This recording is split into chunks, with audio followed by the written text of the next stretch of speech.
Good evening, everybody, and welcome to Live from Red Hook here at the Funktion House. We'd like to welcome everybody tuning in this evening to the first show of season number 4.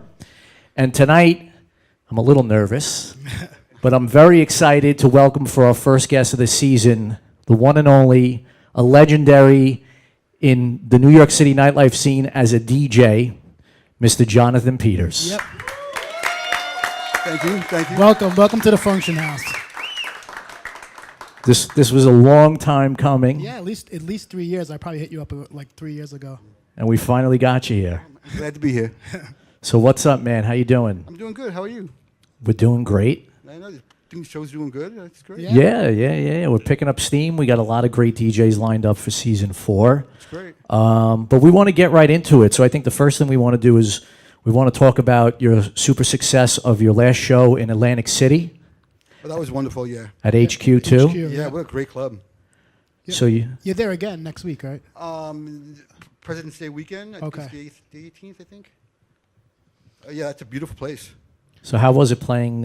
So you played the week after New Year's Eve, which is usually never a good week to play in a It's club. probably the worst night of the year, actually. And it was a sold-out event. And they sold out. Yep. And You gotta love those fans, I tell you. You gotta love those fans. Yep. You know? so they're all here tonight. Thank you for coming. So you have a super cult following of fans. Yeah. Come on. You could say that. Thank you. I'm grateful for it, you know. So more important, we want to know how you got into the business. What sparked it? What made you want to become a DJ? Well, you know, I was 16, you know, before, you know, I was, you know, a bad kid. I got locked up for a little while. And then, you know what I mean? And then, then when I came out, I needed a job, and I went to this place, and I was looking for a job, and it happened to be the DJ didn't show up, and they were, "Can you DJ?" And I was like, "Yeah." And they said, "Well, we might want you to play." And I said, "Okay, fine." I was hanging out, whatever, and what happened was the DJ didn't show up. Where was this It's place? called Cafe Iguana.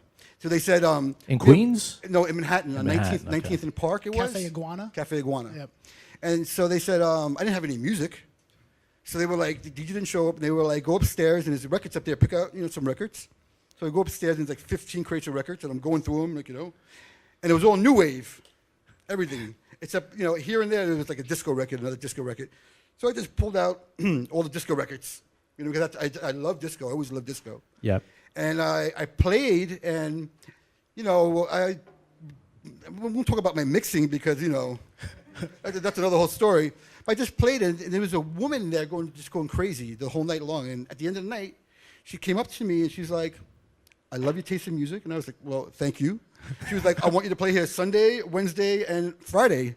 And I was like, And this was the first time you ever touched? it was the first time I actually touched the vinyl, you know what I mean? Yep. But you know what it was?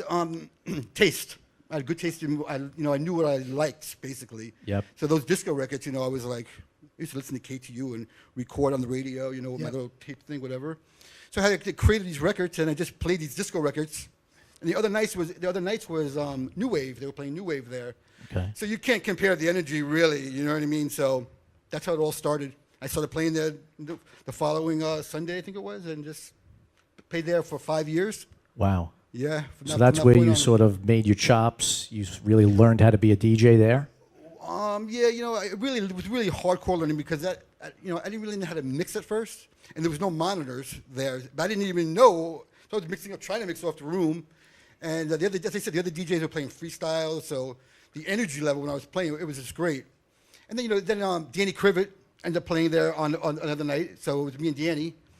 So that's how it all started. Then I went from there to another place, Cafe Society, where I played there for 3 years as well. Okay. And that was on Saturday, so, you know, just... So what year was this around?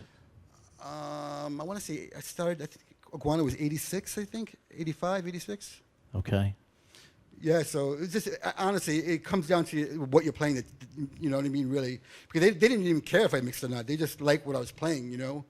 So then eventually you went out and bought your own records, right? You started collecting yeah, records? I started just doing my thing and just... So when you first started buying records, you were buying disco, right? Because you were DJing. Well, like no, those- disco was kind of gone. It was kind of, I had, you know... It's more like freestyle? No, it was house. House music? It was house. But, you know, everywhere was, you know, predominantly hip-hop at that point, you know, everywhere you went. So it was hard. I was playing at Cafe Society. I used to have to do an hour like hip hop set there, and that hour was like, people wait for that hour, and it's. So how is that playing hip hop? How did you like doing that? Are you going to play any hip hop for us tonight? Yeah. Well, it's funny. It's so much energy in hip hop as well. It's so much energy if you played a certain way, and that was the last time I played hip hop in for that 1 hour. Yep. We ended up getting closed down because during the hip hop set, place went, That's usually when the fights would start. Yeah, it went crazy and it was over. So I said maybe I'd stick away from the hip hop. So moving on from those clubs, I think one of the clubs that two clubs that I remember when you were first starting. Well, when I first started hearing about you, one was Save the Robots. Yeah, that was. And the other one where I think you really came onto the scene was Mirage. Mirage, okay. So talk to us about those two parties and sort of how you got into that. Well, at the time Mirage was a new place that opened, and Yep. it was beautiful. Beautiful. And I think it was Paul Johan was doing that. He called me and asked me to do it with him, and I was there for 4 years. I think Yep. 3-4 years. Saturday nights, right? Saturday nights. That was great. And then from there, I went to Robots, and I played to noon at Robots. And Robots, that was like when After Hours was starting to become mainstream. Wait, what time did you start playing the robots? When I left Mirage, it was like 4:30. Then I go And to then you Robots, play till and noon. I play to like noon at Robots. And Robots is Small, yeah. shady, low ceilings, dripping ceilings. Yep. Hot.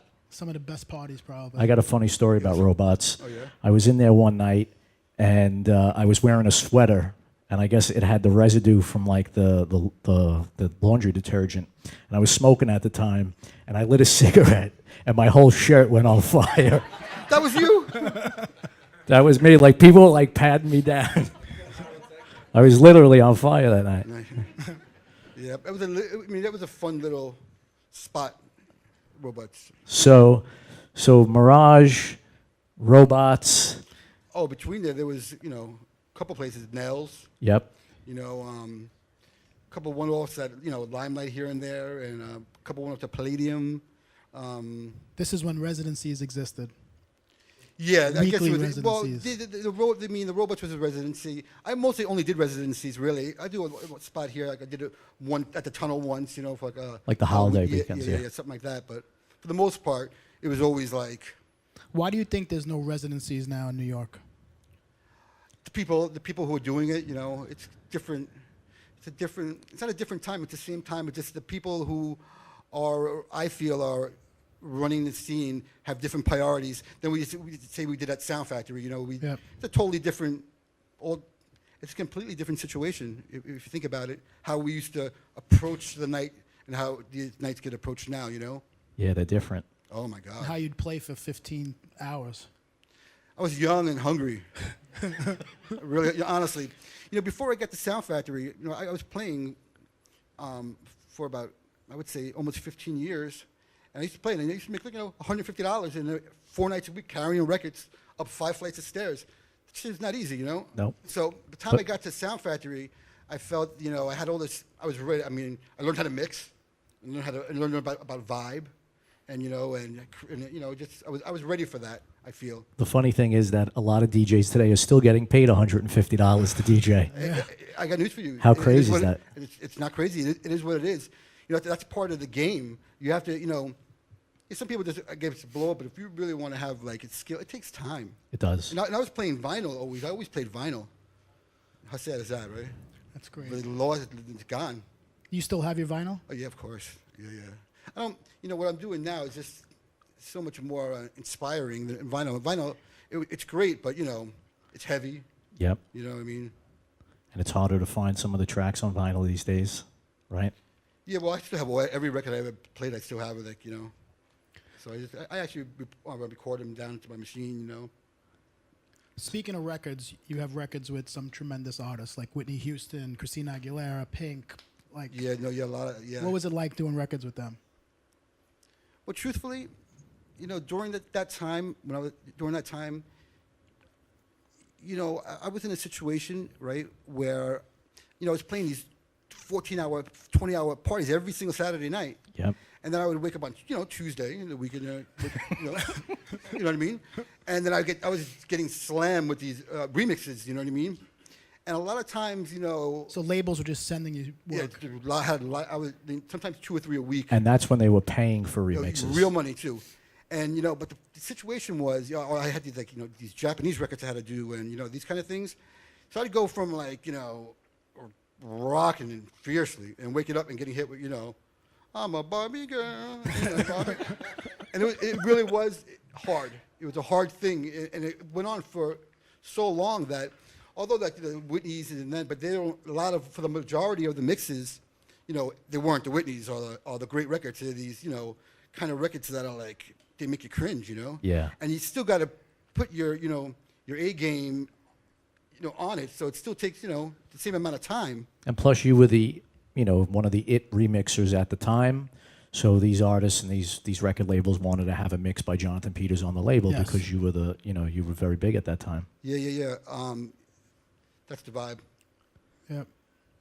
So let's talk about this equipment that you're using tonight. And this is what you use everywhere you go now, right? Yeah, I carry my own stuff with me when I play. Yep. You're going to see it in a little bit. It's a huge little rig. It's just something, the idea that I had when I was playing at Sound Factory. One of the things when I was at Sound Factory, I was locked in the booth for 17 hours. And you were hidden. You couldn't even see Yeah. it. So when you're locked in the booth and you can't do anything else but play music, it makes you, it's one of the gifts I feel I got from Sound Factory was because before that, it's not like that in a DJ booth usually. You know what I mean? Yeah. So that really changed things for me. And I would be there playing, thinking. I used to have all my little toys and shit, all my effects and things. But everything was kind of situated, so nothing ever moved. So I was able to get in that zone of playing, Without having that, it was kind of hard to get into the zone. You're going here, you're going there, it's a different vibe at that point. And that's where I started, had a vision of this, how I wanted to play. It took me, I gotta be honest, it took me years to be able to actually get on it, it was so much, I had to modify my things to make it right, to do what I want, which took forever. Well, let's take a few steps back. So I think everybody wants to know how the whole Sound Factory thing started for you. I remember when Sound Factory opened. I don't believe you were the first DJ to start playing there, right? I was not, no. And, I remember it greatly because my brother actually bartended there on Friday nights for the Morrisseys. They were doing the I think they were doing Fridays and Saturdays when they first opened. And so talk to us about how you sort of got in there on Saturday nights and just it was Fridays at first. Fridays I was at first. at Robots. I had the successful party at Robots. Okay. And they opened the club there, and it wasn't, really happening for the most part. Yep. And then, Rich called me. He's like, we met with him, and he's like, cut and dry. He's just like, he just asked me. He said, I heard you're a great DJ, but if you're not looking to be legendary, then you're not my guy. That's what he said to me. I'm like, okay. Well, I'll give it my best shot. You know what I mean? Simple as that. And that's how he was. Richard was a great guy for what he really was like the ideal club owner, I feel, where his priorities were like nothing I've ever seen before. Yeah. Oh, my God. And he had already come from the old Sound Factory, which was already legendary, and to do it twice. Yeah, no, of course, yeah. But, if you knew him, it makes sense why it was what it was, This is a man that he cared about one thing. That's it. Yep. And that was that party. Yep. Nothing else. How long were you there for? 7 years. 7 years. Wow, Yeah, every Saturday. Never missed. 2 years for Friday, and then I went over to Saturday. So 2 years on Friday, then it moved over to Saturday nights because I guess Fridays were doing so well. They For a decided. while, he had me doing both nights, and then I was like, Rich, you're killing me right now. You know what I mean? and then I moved over to Saturday. But Friday was great. I used to love doing Fridays. You there. broke a ton of records in that room. Yeah, well, that's the trick to, breaking records is the trick to keeping people's interest and making people coming back. It's that. That's the key. That's what I did, at least. So you were the first DJ that I ever heard play a record for 25, 30 minutes long. Like you would just keep bringing it back. And tease people. Like well, that's king of teasing it's just people. because I was responding to what I was getting, in a sense. When it's try not to go overboard, but sometimes It just feels right. No, it definitely worked. It feels right sometimes. Now, it's still, as I said, it's different now. You know what I mean? I don't usually, go there now because I'm not playing, 15, 20 hours now. So it's kind of a different approach. Wait. How many hours are you playing now when you're getting booked? It all depends. Yeah, it depends. 2, 4, 6. It all depends on where. But it's not like, it doesn't go until like the 12, 15. I mean, at the club, I could close when I want. That was the deal at Sound Factory. I had Rich. He's like, yeah, you close when you want. I don't care. So sometimes I'd be like, How would you Sometimes you would go till Monday. Sometimes, security wasn't, they weren't really feeling it, but they were cool. they wanted like, to go on? People were calling out sick on "Please, Monday and please Tuesday. close." But you know what? The reason why that was for one reason. It's because, we wanted people to feel. The whole goal of that night was to have a legendary party and make people happy. You know what I mean? Yep. So he didn't want me to close unless the party was over. If the party was in, people were still there. Yep. Sometimes people take, I feel at least, people take why people go out for, it's not one reason why. Who knows what people are going through, you know what I mean? So that's why he was like, listen, the party's not on, people are there, do your thing, So I just did it. People were there. Is there one night that sticks out in your head from the Sound Factory? Yeah, there's a couple of nights actually, one of the most moving, I guess, was during 9/11. Yeah. That was rough. That was really, and it was the S&M party. And, Rich was like, the show must go on, you know what I mean? So, the craziness, people coming up there that were working there and, coming to the police and coming to the booth, and I'm like, they could see in their face. He's like, one cop, he's like, I can't face my family. That's how bad it is. Wow. And I'm like, oh my God. I'm going through my things, trying to give him a CD, and he's like, what's going on? I'm like, oh, no. Wow. There's S&M shows going on, it's madness. It just reminds me of, just a very powerful, two massive energies, happening. It's crazy. What would you think? What are some of the legendary records you felt you played at Sound Factory? Oh my God. The Sunshine. That was in the Definitely beginning. The beginning that was big. The Sunshine. Did that record came from? Know where that record came from? When Junior threw me out of the Palladium, right? I was walking up 6th Avenue, and the sun was so bright, it was hitting me in my eyes, and I was like, I'm walking home. I was living on 38th Street at the time, and I'm walking home, and the sun's just hitting me, and I'm just walking there. I couldn't get away from it. There's no way to go, and it just hit me. I said, I'm gonna give it to you, Junior. I'm gonna give it to you. And it's funny. And then I'm over there, cutting up the original because I didn't have, cutting it up. I'm like, tedious because it's an old record. You had to tediously cut it up. And Johnny Vicious calls me. He's like, yo, I heard what happened. I'm so sorry, yo, JP. It's not blah, blah, blah. He said, what are you doing? I said, I'm going to fucking give it to Junior. I'm going to do Let the Sun Shine. He was like, you know what? I go, what? He's like, I did Age of Aquarius. At the end of Age of Aquarius, it's Let the Sun Shine, right? Yeah. I think I have the acapella. You want it? And I was like, Johnny, I love you, Johnny. I was like, I love you, Johnny. And he gave it to me. And that's how the whole thing at that time came about. But trying to turn it around, rather than just being Make something positive out of it. Yeah, I was trying to because there was no other way to try to look at it, to be honest, at the time.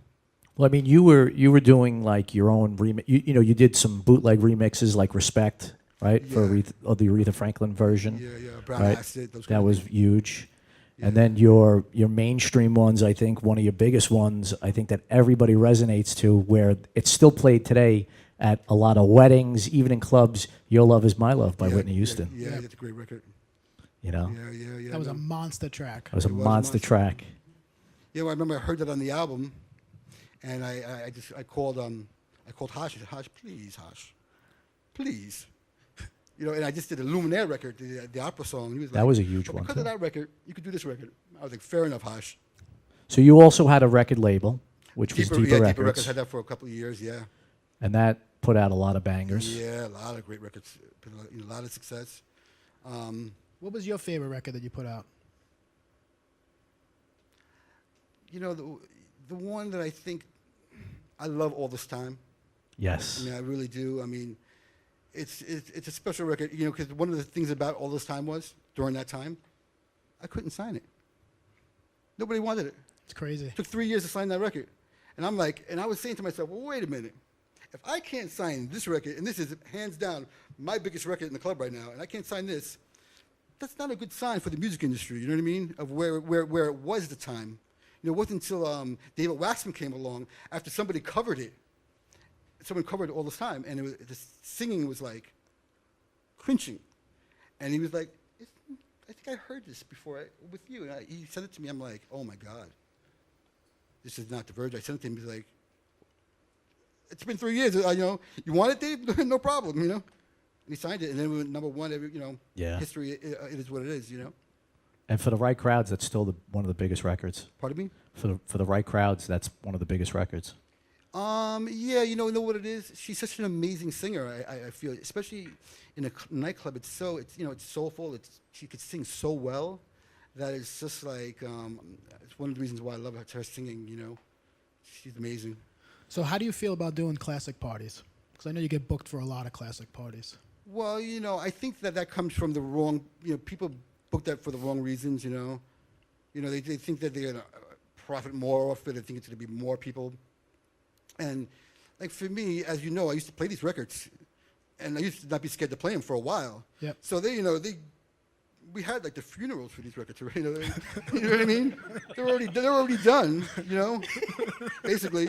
So if people want to bring them back, and you know, at the end of the day they're great, but you can't compare the energy to the regular parties. But most people don't know that. They're like, they think, oh, there's more people there, you know. There's more money, you know. Yeah. Yeah, well, I mean, to be honest with you, it's very rare to find parties these days where it's all about the party. Well, there is none. You know, I mean, there's a few that still exist, but it's very rare. Yeah, let me know if you have a good one. I'd love to go. Honestly, you know, well, I mean, like I've been waiting to go, you know, to the party. Like Danny, output. Danny Krivitz still does the 718 sessions, right? That party's been going on no, for 17 years. He's one of the, you know. It's funny, like, you talk about parties, you know, I was talking to my wife, we made the analogy, like, you know, it's like back in the days, it's like a restaurant, you know what I mean, like a restaurant. Yeah. Like you had, you know, Danny doing souffle, you had Junior over here, and you had all these chefs, you know, serving the beats, you know. And like now it's more like there's a lot of restaurants, but there's no chef, there's cooks now. There's cooks. Lots of cooks, and they're rotating the cooks. It's a good analogy. Yeah. You know what I mean? It's kind of funny, but... And then, you know, so you go, you know, the reason why I feel people are not passionate about the scene is because, you know, when you go to a restaurant and it's great and you have a great chef, you think about it on Tuesday and you get excited.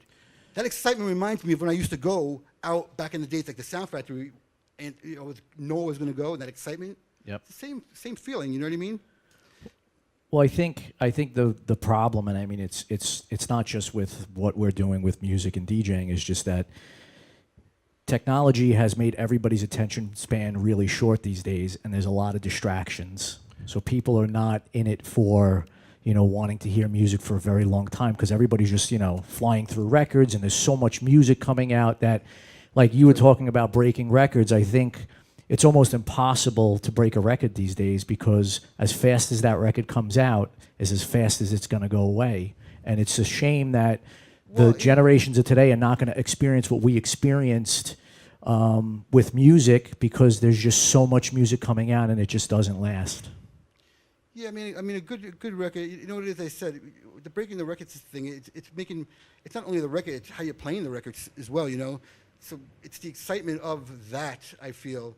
You know, I mean, there's still great records coming out. Not so much. You know, there's no more a lot of big vocal records. Obviously, it's not really what's happening. You know what I mean? But just, you know, it's still, you know, good records where people, I feel that, you know, the interest is there because people do go out. But, you know, you go to a place and it's not what it's not what you're used to, you know, what you want. You go there one week and it's great, and you go another week and it's like, ugh, you know what I mean? Yeah. And it kind of makes it harder to build something. Yeah. You know what I mean? Well, because people used to specifically come to Sound Factory because they couldn't wait for you to play a certain record. That's the key. Yep. You know, and it's just like, you know, and when that record would come on, everybody it would be worth it would for that rush moment. to and you know, and then of course you would delay it. You wouldn't bring it in right away, and then when it actually dropped, the whole place. I mean, how was that feeling for you as a DJ? Well, when Richard just bought the new sound system, it was a lot better. I can tell you that much. In the beginning, it was like, well, it dropped, but when we got, you know, the $800,000 sound system in there and it dropped, believe me, this shit dropped. You know, it's a different world, actually. Yeah. But it's not, you know what it is? It's nice because it's all positive. You know, the whole thing was positive. You know, one of the things of having a great party, I feel, is, you know, it starts from the top. And with Rich, you know, one thing he did, he paid everybody well. Nobody wanted to lose their job. Of course. You know, and it was like, so whatever he wanted, it got done. And he cared about one thing, making sure that party was the best party. He didn't care about anything else. And when you have that vibe from the top, you know. And when you do something for the love of it, Yeah. the money just comes. Yeah, anyway, exactly. It just comes. Exactly. You know, that's the really big issue I feel. There's, you know, it's people are in it for different reasons, I feel, you know what I mean? And, you know, to make a great party, it's a lot of work. I mean, the hours, I remember that I used to put into my set just to keep people interested. It was crazy but it's what I had to do, you know? Yep. And I'm sure Danny and Junior, you know, I'm sure they feel the same way. I mean, Danny, you know what I mean? These guys held it down, you know, major residencies as well, you know? And it's not like you can't wing it. Yes. You can't wing it, you know? You have to be committed. You have to put in the time. You got to just make it interesting or it's, you know. That's great. So, Sound Factory, after Sound Factory, you did hold a couple of other residencies. You played Spirit for a little while, right? Yeah, I played Spirit. It was a funny thing. When after Sound Factory, it was like, you know, I went from, you know, playing, you know, all these hours and I was like, my God, what am I going to do? You know, I had all this like energy, you know what I mean? And then little things like this, but you know what it was? I realized it was completely, you know, different because there wasn't a common goal. Yep. Of let's make a legendary party and do everything that we can to make it great. Because that was the vibe of Sound Factory. It was more like everywhere else where I went was kind of like, oh, you know, we're going to do number. It was all about that at that point, you know. Yeah, it's going to be tough to top. Yeah, at some point I knew it was never going to be topped, but you know, it was just seeing motivations from people what they're at.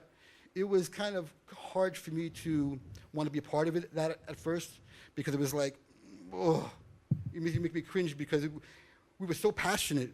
I'm sure all the staff at Sound Factory, the dancers, everybody will feel the same way. When it was over, it was like, my God.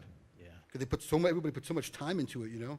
Yeah. Well, I mean, it just happens. All good things will last for only so long. Mm-hmm. You know, we've been through so many of those with so many different nightclubs, you know, in the city. But you also did have some really good nights at Pasha too. I mean, that prolonged it. Oh, absolutely. No, even same room.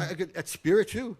At Spirit, we had some great parties at Spirit actually. You know, but I said, you know, because people were going there would want that vibe already. You know, even Pasha when I played there, people coming and they're excited about it because they want the vibe. But from the other side, you know, giving what you're giving to the people to make them excited and make them happy, make them feel a certain way. These things, you know, that support wasn't really. I didn't feel that I had that support, you know, anywhere else, but from where I was, you know. Yeah. And it is what it is. Maybe, you know, I thought somebody would come around and be like, Mary, I get it. Let's do this, you know. But you know, and maybe somebody still will. But just, you know, it takes two. It takes two really because if someone's playing, someone's got to be out there making sure shit is right. You know what I mean? Maybe the Funktion House is going to do that. Ooh. Soon. Ooh. Those are big words. Big words. But, you know, guys like you probably could because you're passionate about it, obviously. You know what I mean? It takes passion, you know. I mean, as I said, Richard was one thing he had passion when it comes to with this, you know what I mean? And, you know, that's not fake, you know? You can't just create that, you know what I mean? Yeah. Yep. So I want to finish off with one question, then we're going to get you up on the set. If there was one DJ booth or one party you can go back to, would it be the Sound Factory? Oh, of course. Oh, are you kidding? Let me tell you something. You know, I feel, as I said, I feel very lucky to have that experience in my life. Truthfully, I'm so grateful towards it because, you know, I was locked up in the booth from the outside. You know what I mean? They locked me in there, and locking me in that booth is really what changed me.